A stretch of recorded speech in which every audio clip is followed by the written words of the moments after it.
What's going on, everybody? Welcome to another episode of the More Than Love podcast. I'm your host, Terry Duran. I'm your co-host, Jay Babo. What's going on, Jay? Not much. Looking to get into a good show tonight. Yeah, man, we got a lot going on. A couple things that went viral, so I think we got a couple interesting topics to talk about tonight. Later on, we'll be bringing one of my homeboys that I met through social media, Q, on. He'll be chopping it up, giving us some college perspective on relationships. So have a pretty interesting show lined up.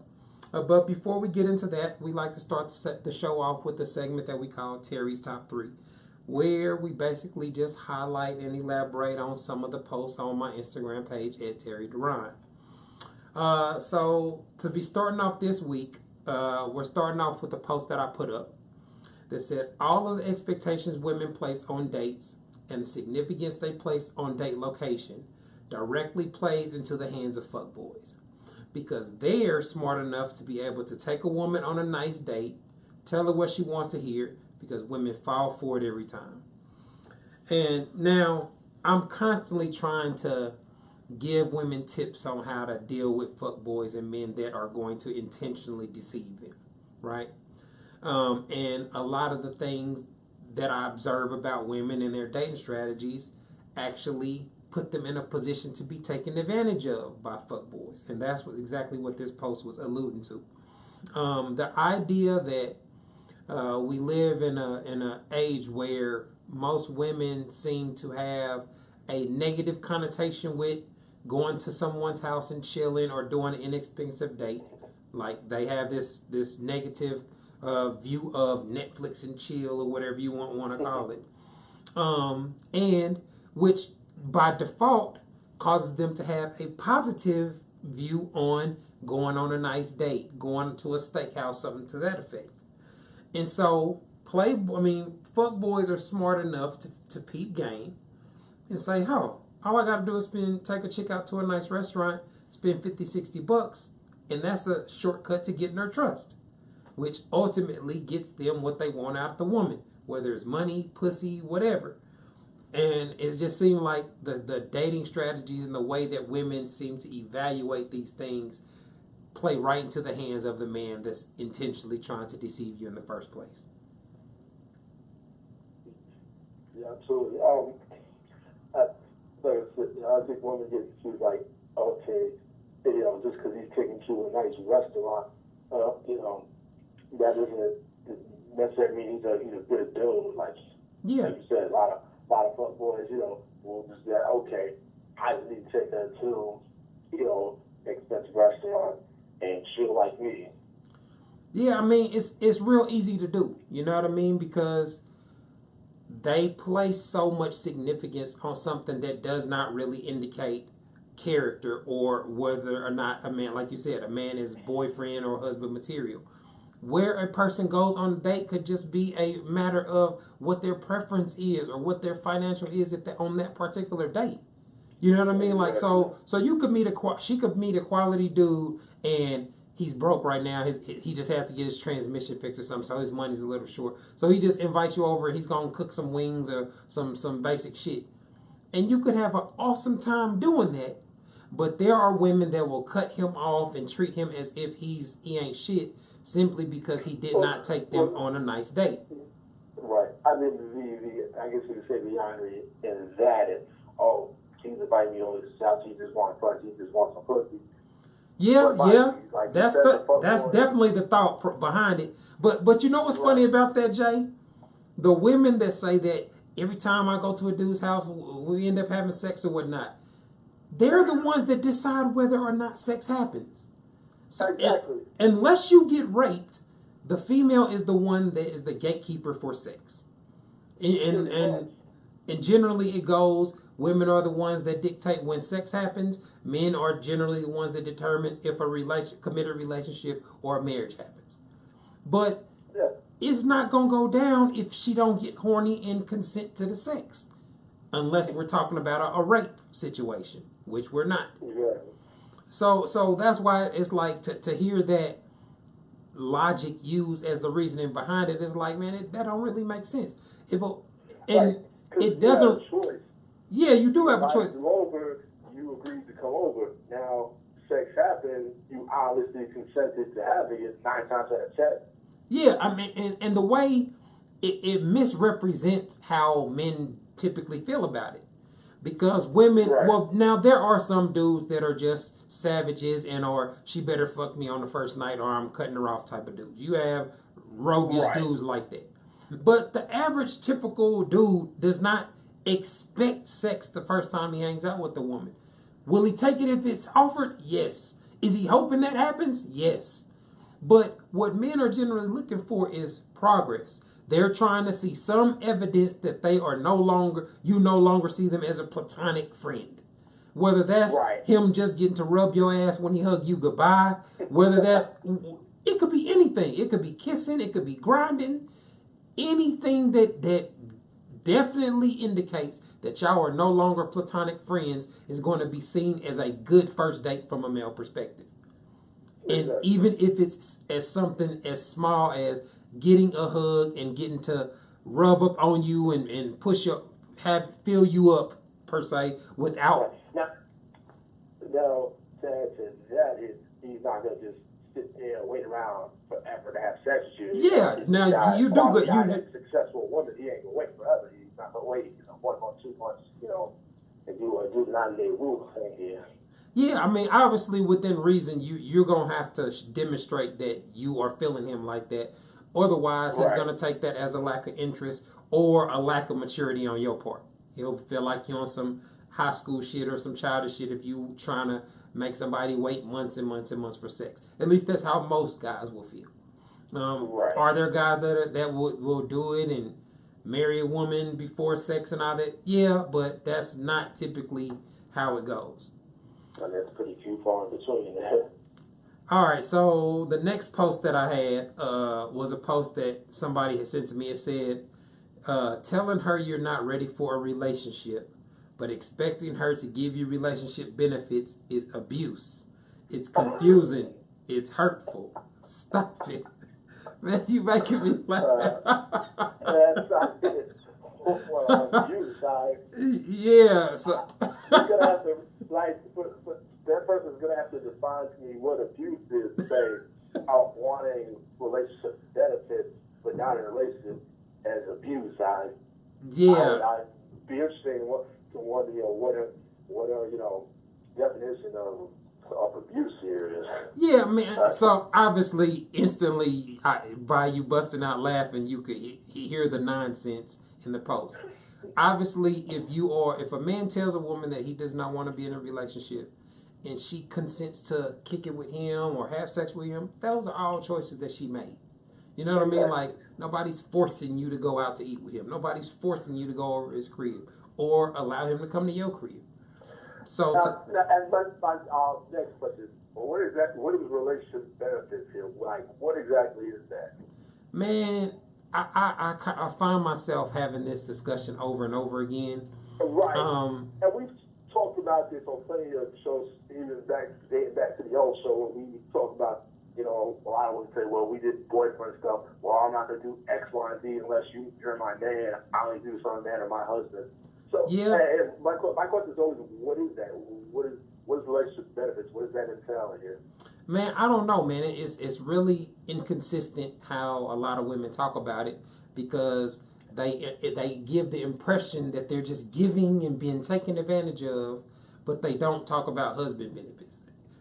Well, first of all, let's just be clear. There is no way for somebody that does not fit the definition of a particular category, in this case, girlfriend, boyfriend, husband, or wife. If you don't have that title, there's no way for you to give somebody girlfriend or husband or boyfriend benefits. If you are single or casually dating somebody, that means everything that y'all do is optional. Exactly. He sends you a text. Hey, let's go have some drinks. Let's go have dinner. You have the option to accept or decline. Somebody comes through. He's propositioning you for some sex, asking you for some head. You have the option to go along with it or decline. So it's not a situation like abuse where it is involuntary, where you're just forced, something is forced upon you. We're talking about situations where women have a choice, an input. So for this meme to portray women that are in a casual dating situation as if they are being abused is complete nonsense. And I call that victim syndrome, where they are trying to portray themselves as a victim despite having opportunities to exit the situation or avoid the situation altogether if that's what they wanted to do. Right. I mean, like I said, you hit right at everything. Everything they do is optional. Like you say, not really, but you still choose to deal with them, but you're still choosing to have sex or hang out with them. I'm guessing, and see them on a regular basis. Then you're enjoying those things. You're getting benefits from those things. You know what I mean? So when women are saying this, oh, I'm not giving out wife benefits or whatever. You're getting those type of benefits. He's spending money on you. You getting quality time. And the reason that I don't say that those are husband benefits or whatnot is because if it's something that a single person can do, then you can't put the label husband benefits or boyfriend, like relationship benefits, if single people can do it. And last time I checked, single people go out on dates and have sex all the time. So, you hear this a lot. It's pretty common. Women think, well, you got me cooking for you. I only cook for my man. Or wow, like, I mean, you go to anybody come to your house, they're there for an extended period of time. Right. It's not that they could do the exact same thing for a friend or family member, and it wouldn't be no problem at all. You wouldn't even think twice about it. You would do it and wouldn't even think twice about doing it for that friend or family. Yeah, so I mean, it's pretty much rude to not offer somebody food or drinks that come to your house. You know what I mean? So but that's just goes to show you how inconsistent they are. They take a normal behavior, and when it's applied to a man that they want a relationship, a commitment from, oh, now they got a different title for it. Now it means something extra, and it's like, come on, man, that's just a woman trying to manipulate a man into feeling like she's doing more for him than he's doing for her, and to pressure him into a commitment. Yeah. And a lot of guys think successful women are going to just see through that anyway. Very true. So this next post, man, this went viral, man. A whole bunch of people were hitting me up about this. All right, so this is a situation involving the rapper Future, Sierra's baby father. We've heard a lot about Future in the past or whatnot.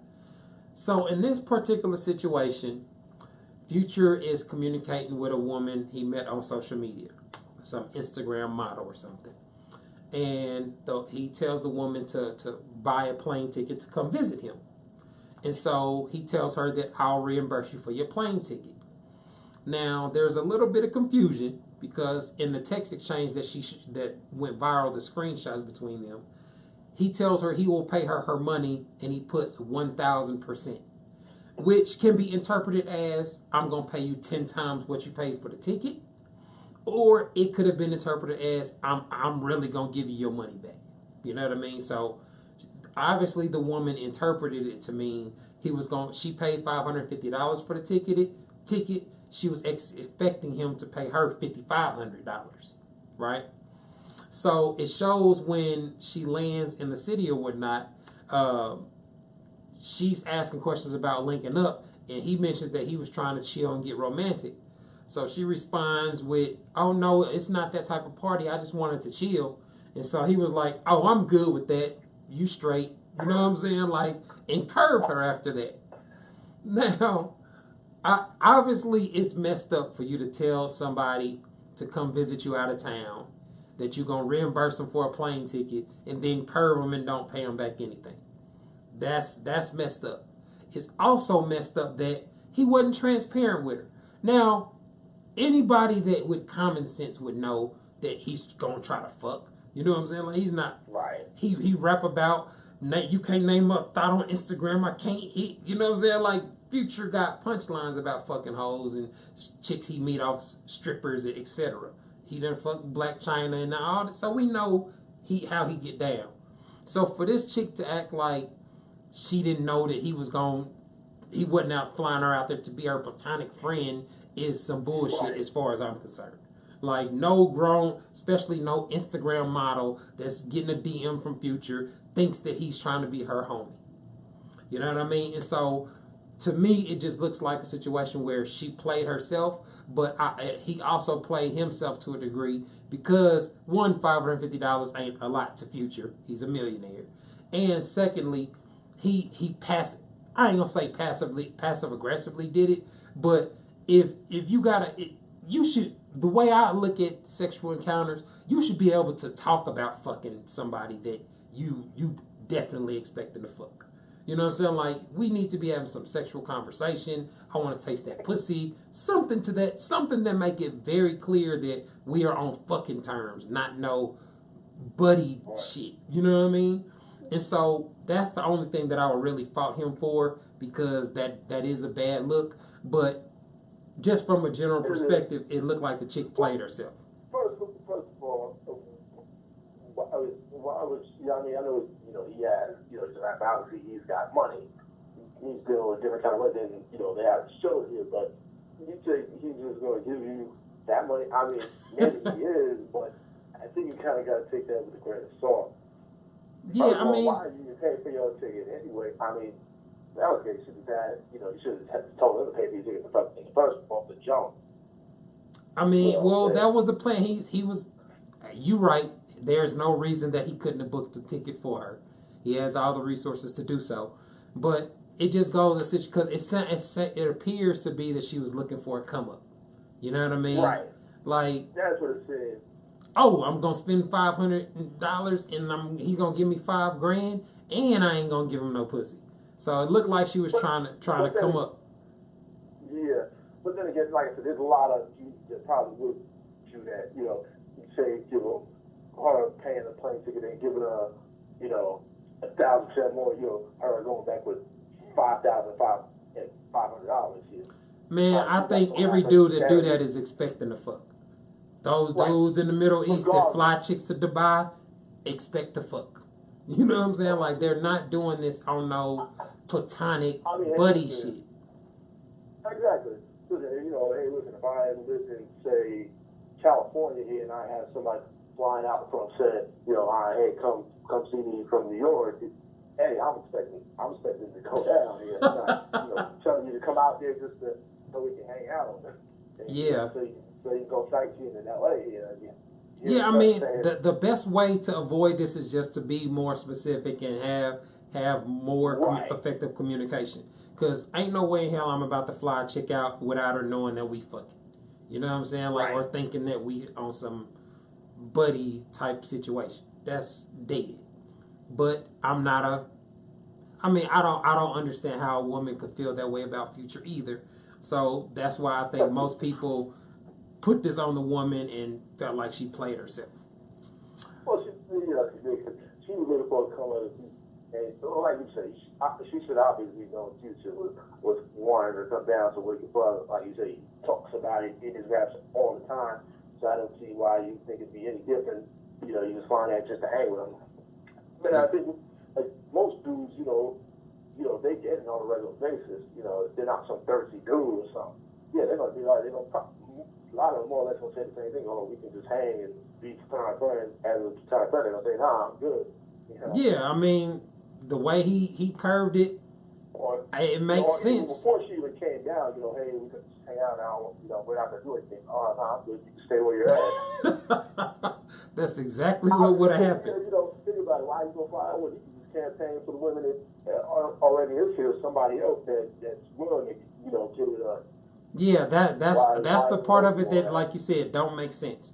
Why didn't you notify him that you didn't plan on having sex before you agreed to come? You know what I'm saying? Like, why did you say, "Oh, I'm not that type of girl"? Then, like, you were willing to lead him to believe that he was gonna get some pussy until you got the bag, and then you was gonna try to hit him with the okie doke, which we've seen happen time and time again. It seemed like us saying, pretty much satisfied one, I guess. Yeah, that's why I don't think she got a lot of sympathy at all. She was trying to expose him and make him look bad, but in the process, she ended up making herself look silly.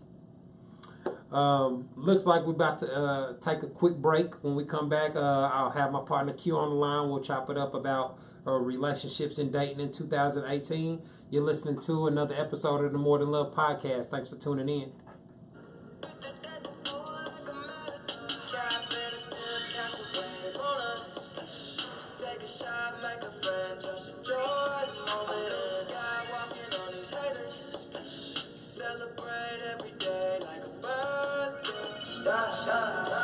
All right, everybody, welcome back. You're listening to the More Than Love podcast. I got my boy Q on the line, one of my college homies that I met through Instagram. What's going on, Q? What's going on, Terry? How you, man? Not much, bro. I appreciate you coming on, man, and give a young man's perspective on dating and some of the observations that you make about women and their behaviors. I see you on your page dropping knowledge and giving insight, and you are one of the people that I see that seems to actually give an authentic perspective on what's really going on. So I applaud you for that. So before we get into the topic or start having discussing it, give the viewers a little bit of perspective on yourself so they can know who we dealing with. Well, as Terry said, I'm on Instagram. Y'all can follow me, Lyle_Q, SUAVE_Q. 25 years old. I attend Drexel University. I'm a senior psychology major. Been on the dating scene a while, even though I'm so young. I started early, and it just always, I was like a little, I ain't gonna say I was a little playboy, but I definitely, was around a lot of girls and, been around, dated around, and I noticed a lot of the things that, just from observing, being around a lot of women, having a lot of female friends, growing up in the household with my mom and my sister, and I was the only boy. I got to basically see how women operate and learn exactly how, they view relationships. And a lot of the things I noticed that almost every woman I come in contact with was always having issues with guys one way or another. I'm like, man, what's going on? Like, so, psychology, the backstory to that, I got into psychology, especially behavioral science and research and, looking at human behavior, and especially in the context of relationships and romantic relationships. That's what's up, man.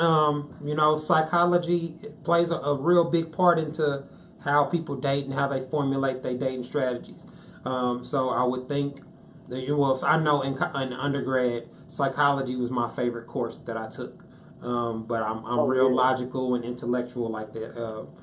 But my major was mass communication, so I focused on media production. But I've always understood the psychology behind an audience or the crowd. That's kind of one of the things that you focus on in mass communication. But it definitely translates to dating as well. Understanding the mindsets of women makes it easy for me to point out the inconsistencies, the hypocrisy, the things that are counterproductive to reaching their goals, etc. So that's kind of why I take the approach that I do on my page with the advice and, kind of set the tone where I'm focusing primarily on things that women do that create problems with men or are seen as illogical or don't make sense. And so I figure if women can fix those things or change some of those things, they have a much better chance of getting a quality dude to want to settle down with them.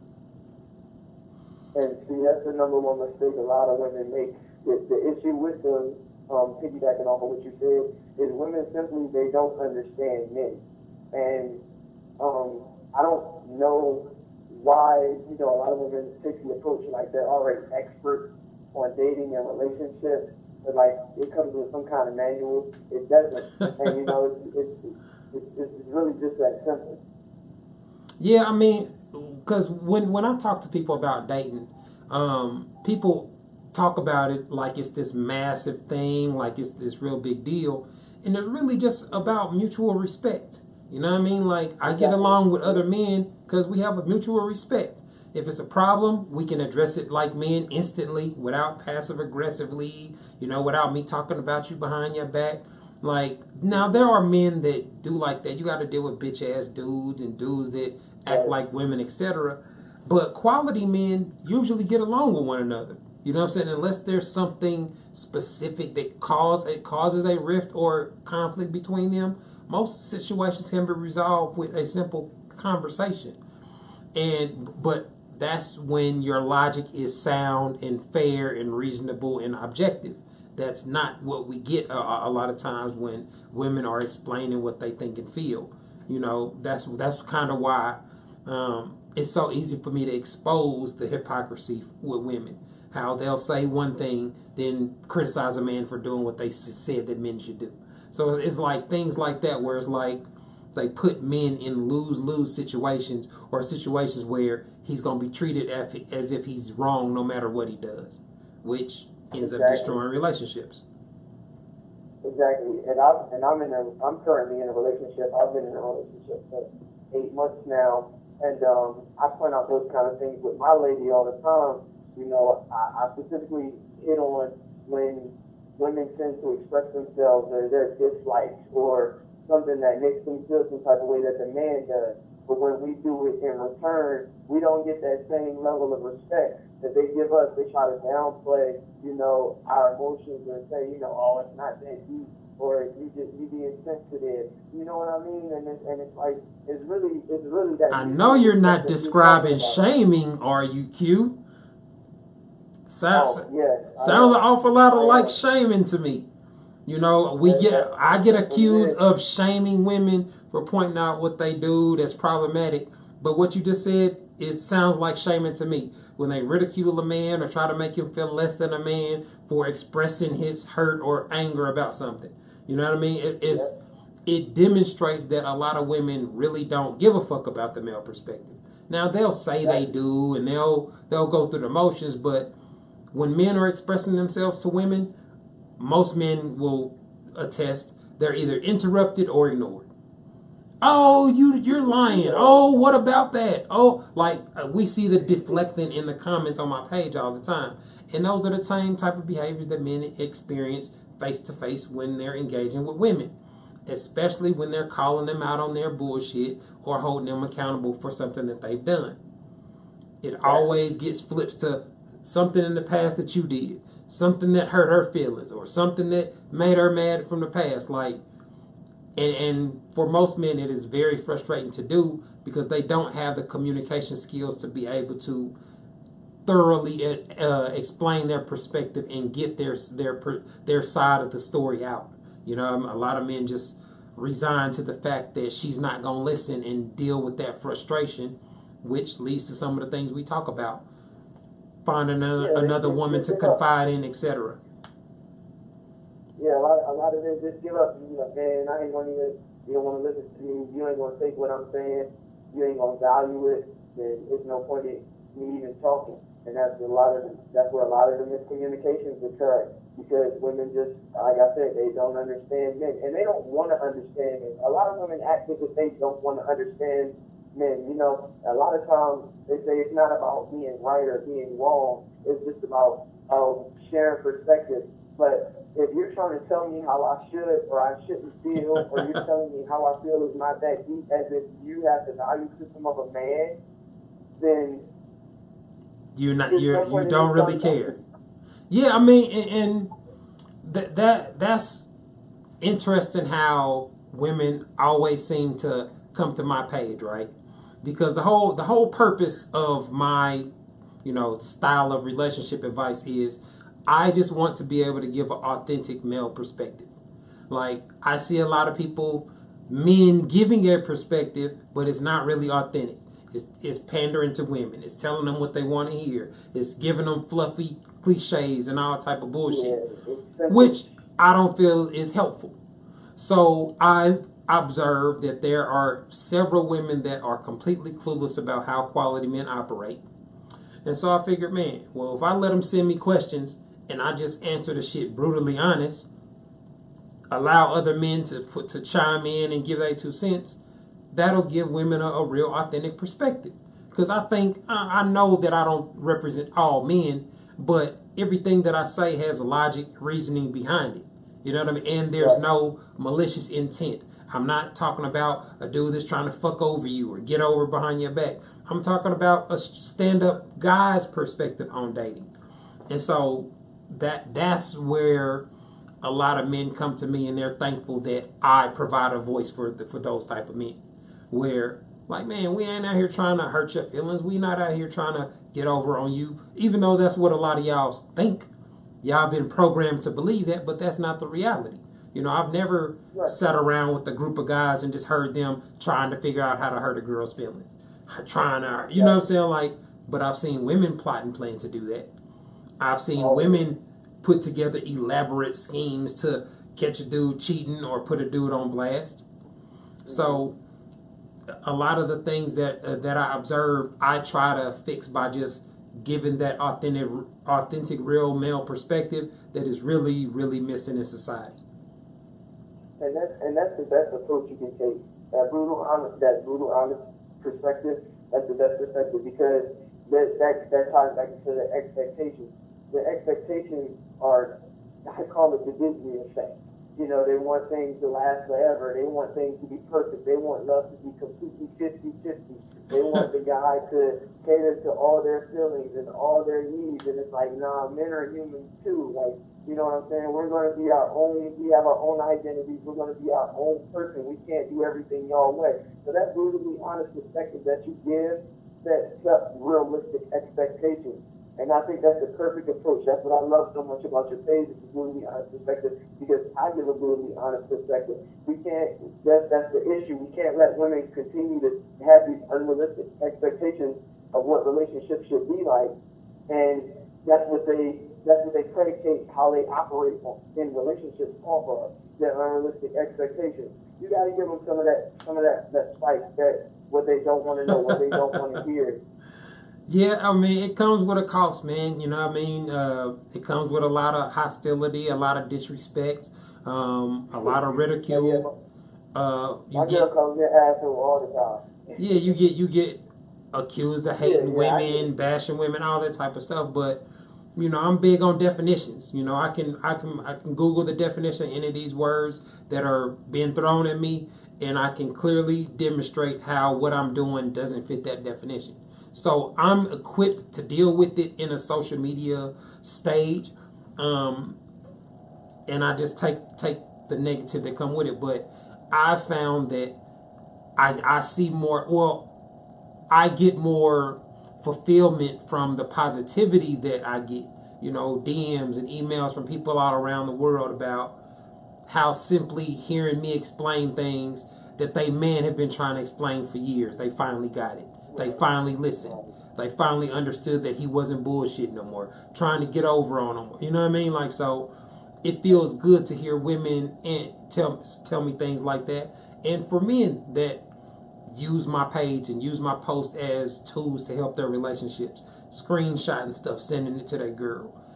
Me putting together a thought or explaining something that they want their girl to be privy to, so they share the information with them. Like, those are valuable things that don't cost you any money. You know what I mean? And so to see that people are able to benefit from those things, and I'm able to reach so many people with just a device and an internet connection, that's a very powerful thing. So, you know, I mean, just think about it. This podcast wouldn't be happening if you hadn't followed my page. So it's allowed me to connect with so many other people and to provide a voice and an outlet where people can access me on demand through YouTube, through Instagram, etc.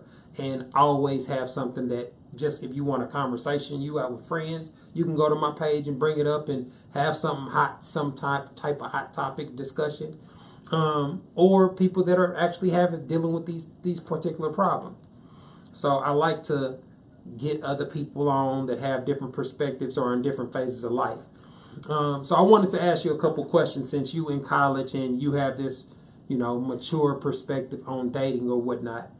How much do you think social media impacts or hinders the dating experience for college students these days? Well, I would have to say, I think social media actually hinders more than it helps, because for the simple fact that it's so difficult, especially for men, if you don't have if you don't have a name or social status, that's tied to you, that's attached to you, it's hard to get in contact with a lot of them. It's hard to get a lot of women to meet you. Now, me personally, I didn't have that problem because a lot of women found me attractive enough. I had some of my Instagram followers, a couple times drive from different states just to see me or spend time with me or For go on real? a date with me. Yes, I have numerous Instagram followers. I'm talking about 15, 20. Yes, I've spent time with a lot of my Instagram followers that I never even met before. I just hit them up. One girl hit me up and was like, "Can you come over?" And she lives in New Jersey. And I was like, "You don't even know me." And she was like, "You seem cool, you handsome." She was rich, she had rich folks and everything like that. So I swung through and chilled with her. So, but for the average guy, I think social media just serves as a platform for them to be able to view women that they would like to have a shot with. I don't really think it benefits most of the men who actually interact with women online because they leave us on red and DMs and for the most part, and then they want to blast us and put us on blast and this True. guy's thirsty. So I really feel like for me it was very beneficial. But a lot of guys that I asked around, and in my psychology of sexual behavior class, we discussed the benefits of social media when it comes to dating. And my professor was like, "Yeah, it doesn't really work." And he told me, he loved me. He told me, he said, "A guy like you," he said, "you don't need to go on social media to find a girl." He said, "You can walk up, I bet with that smile, you can walk up to any girl on this campus and get it." So that's exactly verbatim what my professor told me. So Yeah, the dating that's scene, true. I mean, well, I studied when I was in grad school. I studied social media and how. Well, specifically, I did my final report on how Facebook increases a man's romantic relationships. So I studied the correlation between being on Facebook and how it increased the number of sexual opportunities men had or sexual encounters. it increases the opportunity. Yeah, It does. absolutely it It does. does. And it's more beneficial to men that are successful in real life. Because if you have a real life that's popping and live the type of lifestyle that they already like, that's going your Exactly. Instagram is going to reflect Exactly. that. Your Right. selfies, you at the club or you doing whatever. If it's part of the lifestyle that they already can envision themselves being in, it gives you a unlimited source of women to potentially meet. So I know that it can help by making it easier to meet more people.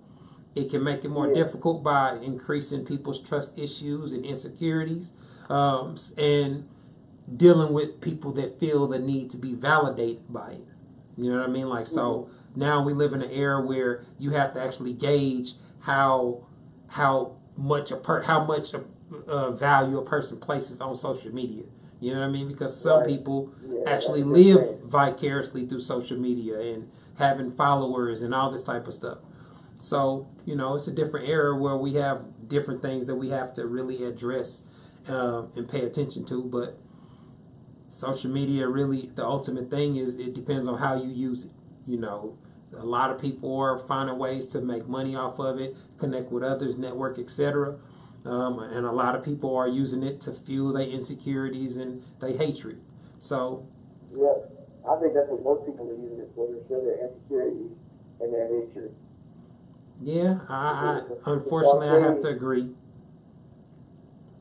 Because, I mean, it just seems like social media just in general breeds negativity due to the fact that Yeah. people can make comments anonymously. You know what I mean? Like, some people get fired or get put on blast when they do something, but for the most part, most people, like on Instagram and Twitter and things like this, a lot of these people are anonymous. They have some handle that nobody really knows who they really are unless they've made the mistake of posting some personal information that people can use to track them down. Right. I've even had numerous pages, fake pages after me. I had three pages make a fake. I had three different pages on Facebook. I've had like 4 or 5 pages on Instagram that make pages after me. And you know, that's one of the things that I pay attention to. It's like, see, that speaks volumes right there. You know, someone has to pretend to be me. You know what I mean? So yeah, that's pretty wet. You know, think that picture on its own. All right, man. Well, look like we're up against the clock, man. I appreciate you taking out the time to come on the podcast with me. Before we get out of here, man, let the followers know how they can find your page or get your content. Oh yes, y'all can follow me on Instagram. Swap Q, as I said at the beginning. That's SUAVE_Q. That's my Instagram, and that will lead y'all to the rest of my pages. I got everything connected from there, so y'all make sure y'all go follow me. And I appreciate you having me on here, Terry. I appreciate chopping it up with you. Keep doing your thing, man. Page, I love it. Everything you're doing. All right, man. I appreciate the love. We're about to take a quick break. When we come back, me and Jay will do some follow-up, and we'll get out of here. Thank you. Listen to another episode of the More Than Love podcast. Thanks for tuning in.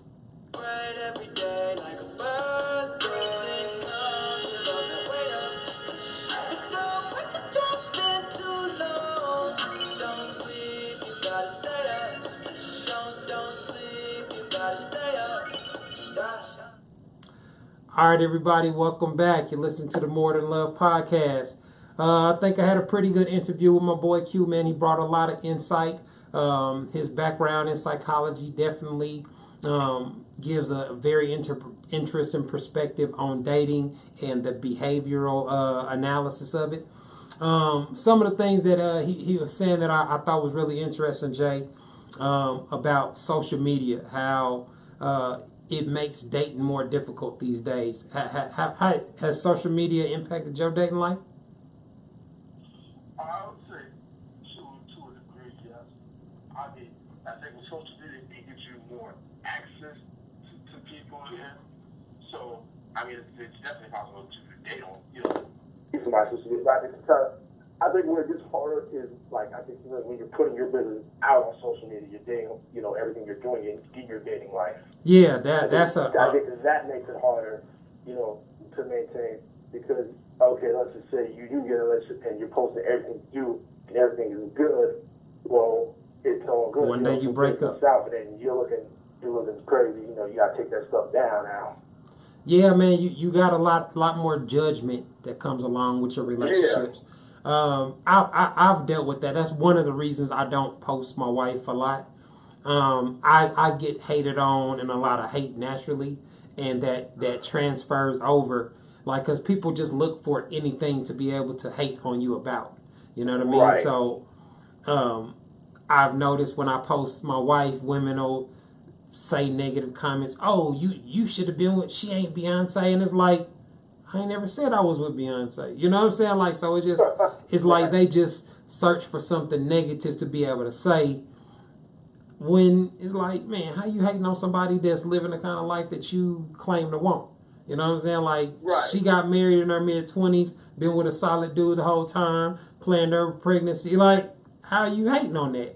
Got multiple degrees. Like, so it's like, okay, that's just the negativity that comes with social media. Is, like, I think there's envy that comes with it too at the same time.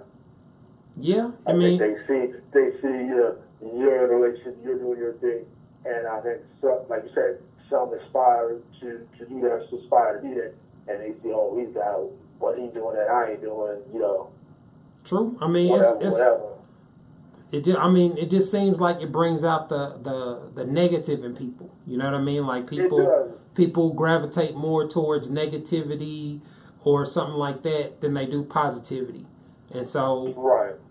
And for some people, it can impact you. You know, Cardi B talks about it all the time. How the comments used to kill her, and how she talking about her teeth and all this type of stuff. Like, you know, people often tell me, I'll see in my comments, Terry, you should ignore the negative people and just focus on the good. That's almost impossible to do. You know what I'm saying? Like, the negative people comment way more. They comments are way longer. Right. They saying stuff, you know what I'm saying? Like, so it's easy in theory to just focus on the good and you're doing something positive and ignore it. But that's very impractical thing to expect from somebody.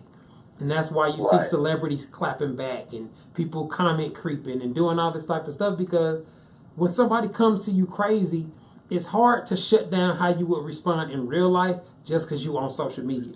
Like if me and you were sitting somewhere at a table talking and somebody just came up and was like, you a fucking liar, you hate women, I'm not finna just sit there and let them talk to me crazy. You know what I mean? And so it's very difficult to not respond. And that's why you see so many people post something, delete it. You know what I'm saying? Like, oh man, I shouldn't have put that shit out there. But it can cause you to react, which we're human, so we're gonna have those type of things happen when it comes to something that's instantaneously put out to possibly millions of people. So, all right, man. It looks like we up against the clock, man. I want to give a shout out to my boy Q, Jay. Thanks again for another quality show. I want to make sure everybody, you can go watch past episodes. I think this podcast being on demand provides a lot of real insight and a lot of quality conversations that you can listen to on your way to work, while you're at work, while you're working out at the gym, or etc. So this has been another episode of the More Than Love podcast, man. Thanks for tuning in.